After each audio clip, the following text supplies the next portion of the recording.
Go ahead, please. In the back? Yeah, please. Yes, Mr. President, how were your calls this morning with European leaders, and was it your call not to invite President Zelensky to your meeting with Putin? No, just the opposite. No. We had a very good call. He was on the call. President Zelensky was on the call. I would rate it a 10, very, very friendly. I know the leaders because I was at NATO, as you know. I took it from 2% to 5%, 2% that wasn't paid, 5% that is paid, which is trillions of dollars in defense capability.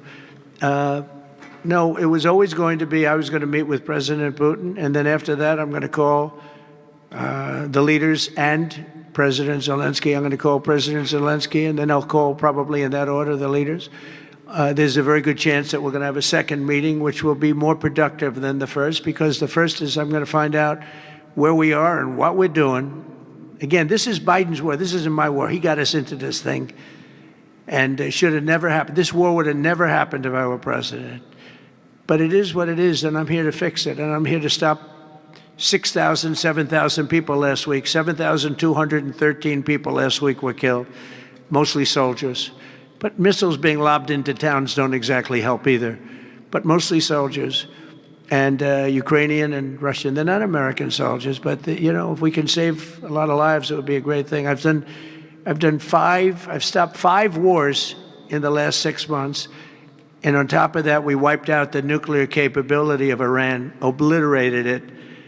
It's turned out to be a correct word, by the way, because some of the press said, well, maybe it wasn't obliteration. It was obliteration. And we're going to meet with, I would say, the second meeting. If the first one goes okay, we'll have a quick second one. I would like to do it almost immediately.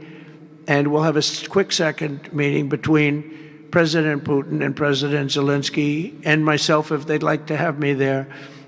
And that would be a meeting where maybe it could be absolutely work. But the first meeting will not work that out. Certain great things can be gained in the first. It's going to be a very important meeting. But it's setting the table for the second meeting. I think the second meeting, if the second meeting takes place. Now, there may be no second meeting, because if I feel that it's not appropriate to have it because I didn't get the answers that we have to have, then we're not going to have a second meeting.